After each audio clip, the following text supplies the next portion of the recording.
Good afternoon, conference. Hands up who's going to Stoke.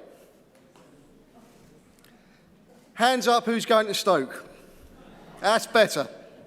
We can do it, guys and girls, but we need your support to do it. It's my pleasure to be with you today, remarking on the current state of British foreign affairs and our place in the wider world. We live in tumultuous times. Who would have believed that within the space of a few months, electors would have taken the United Kingdom out of the European Union, and Americans would elect a president not in thrall to vested interests, but prepared to deliver on campaign promises. This has come as a great shock to many within the European establishment. They appear unable and unwilling to accept the decisions arrived at democratically in both the UK and the USA.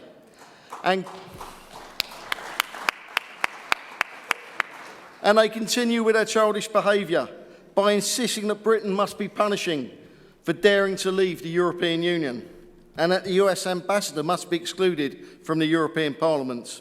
Well, if 2016 was a political earthquake, then 2017 may yet be the year of political aftershocks that will be felt throughout the continent. Unless this European establishment learns from the lessons of Brexit and Trump, they may well find themselves washed away. Not content with tearing down Europe's relations with the United States, these same Europhiles push for ever greater sanctions against Russia and for the EU to take action against Russia in the Crimea. Yet these very same politicians come from European states refusing to honour their defence spending commitments to NATO, thus placing at risk the future of the organisation that has guaranteed the peace in Europe since 1945.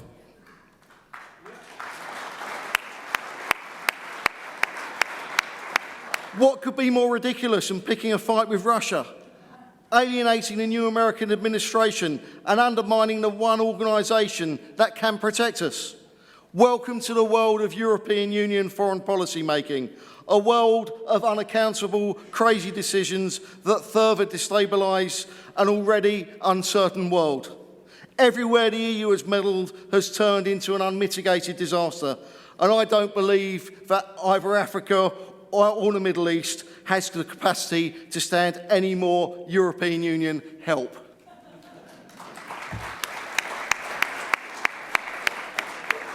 So now we're on our way out of the EU. What is the future for UK foreign policy? What are the challenges and what are the opportunities?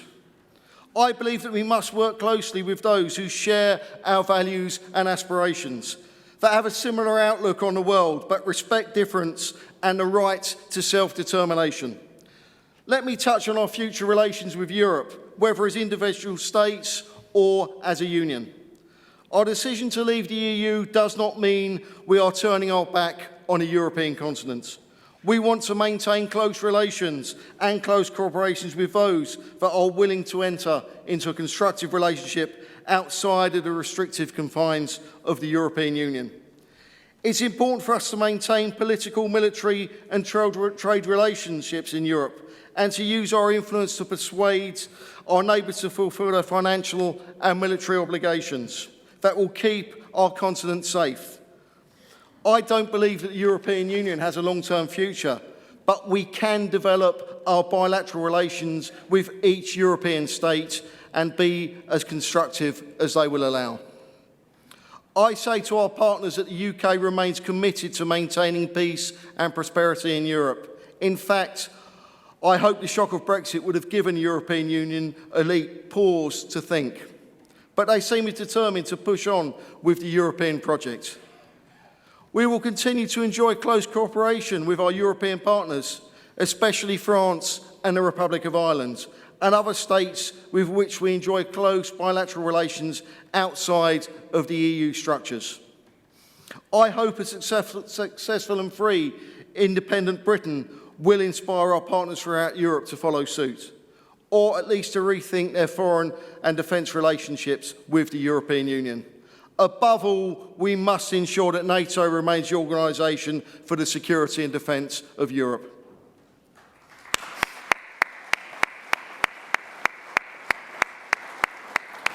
To my mind, this means working closely with the United States, projecting our joint values around the world.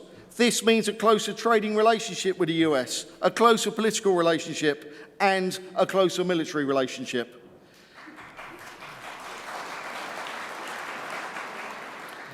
As we know, in times of threat and instability, the US and the UK have stood steadfastly together, and we must do this now.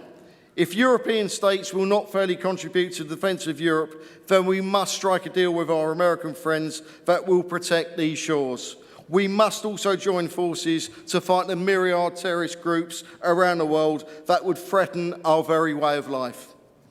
Of course, it would be nice to strengthen the role of NATO, but can we rely on European Union members to honour those commitments and ensure NATO has the capability to defend us?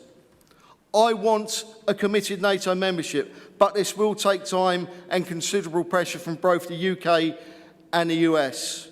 In the meantime, let's maximise that cooperation between willing partners. But of course, it's not only the US that share our values and dreams. We have, in the Commonwealth, an organisation bringing together countries that have historical, political, trade, cultural and defence ties upon which we can and must build.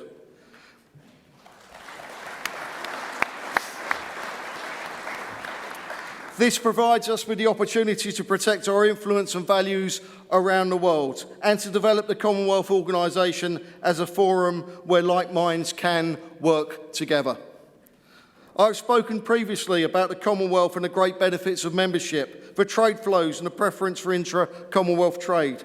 This, I strongly believe, is the future strong trading relationships with the most dynamic economies in the world, based on free trade and national interest. I recently spoke at the Foreign Affairs Committee in Brussels, to which the Indian ambassador to the EU was invited. And to no one's amazement, least of all mine, various MEPs stood up to condemn Brexit and express a desire for India to concentrate on its relationship with the EU to the detriment of the United Kingdom. I'm delighted to report that the Indian ambassador publicly agreed with me that the historic links between India, the UK and the Commonwealth go way beyond the European Union, and that Britain and India will continue to work together despite the best efforts of some others.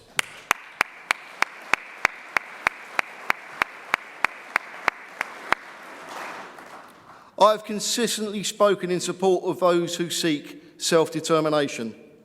In October, I visited Somaliland on the Horn of Africa and saw for myself how even the most disadvantaged states can prosper.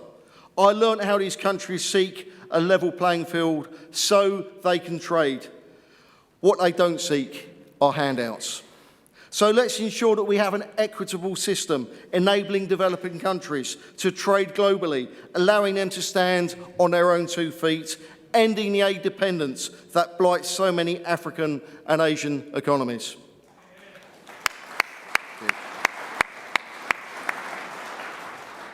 We as a party must stand ready to hold our government to account, but also provide guidance where appropriate. I'm concerned that there is a perception, justly, that the government lack clarity on what Britain's foreign policy should be post-Brexit. The White Paper is hardly a strategy. It reads like an overview of some very basic facts with no analysis of what options exist, a muddling of foreign and defence policy, and an explanation of what has happened in the past rather than what we should aspire to in the future. We are entering an exciting times for UK foreign relations and a great time of opportunity. What we do now can lay the foundations for future generations to prosper and once again make us proud citizens of a truly independent and free United Kingdom of Great Britain and Northern Ireland. Thank you.